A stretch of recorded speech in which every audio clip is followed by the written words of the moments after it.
নমস্কার দর্শকগণ, আপনারা দেখছেন এসএ নিউজ পশ্চিমবঙ্গ চ্যানেল। চলুন আজকের বিশেষ 10টি খবর জানা যাক। দক্ষিণ কলকাতা ল কলেজে রেপের ঘটনায় রাজ্যপাল সিভি আনন্দ বোসের কড়া বার্তা। তিনি বলেছেন, শিক্ষা প্রতিষ্ঠানে শাসন নিষ্ঠা নিশ্চিত না হলে এরকম অপরাধ বারবার ঘটবে। দক্ষিণবঙ্গে ভারী থেকে অতি ভারী বৃষ্টির সম্ভাবনা। একাধিক জেলায় 7 থেকে 20 সেমি পর্যন্ত বৃষ্টিপাত হতে পারে। রাজ্যের সমস্ত কলেজ ও বিশ্ববিদ্যালয়ের ছাত্র ইউনিয়নের ঘর তালাবদ্ধ রাখতে হবে। পিটিশনের পরিপ্রেক্ষিতে হাইকোর্ট আজ এই নির্দেশ দেয়। প্রধানমন্ত্রী নরেন্দ্র মোদীর আসন্ন দুর্গাপুর সফর। রাজ্য রাজনীতিতে উত্তেজনা। 18 জুলাই তার আগমন হতে পারে বলে অনুমান। পশ্চিমবঙ্গে আজ ডিজেলের দাম বৃদ্ধি।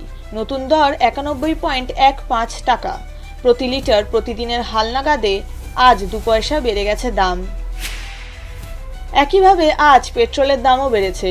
প্রতি লিটার 104.34 টাকা। সকালে প্রকাশিত হালনাগাদে পেট্রোলে 2 পয়সা বৃদ্ধি পেয়েছে।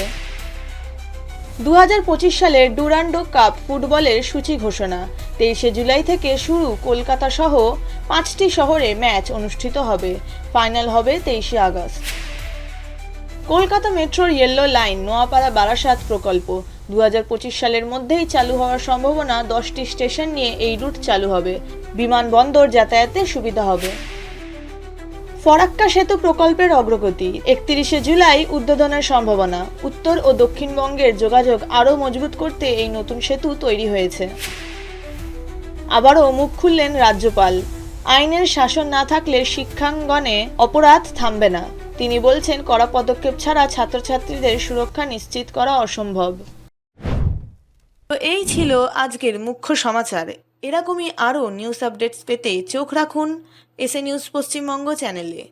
সত্য যা আপনারা জানতে চান। ধন্যবাদ।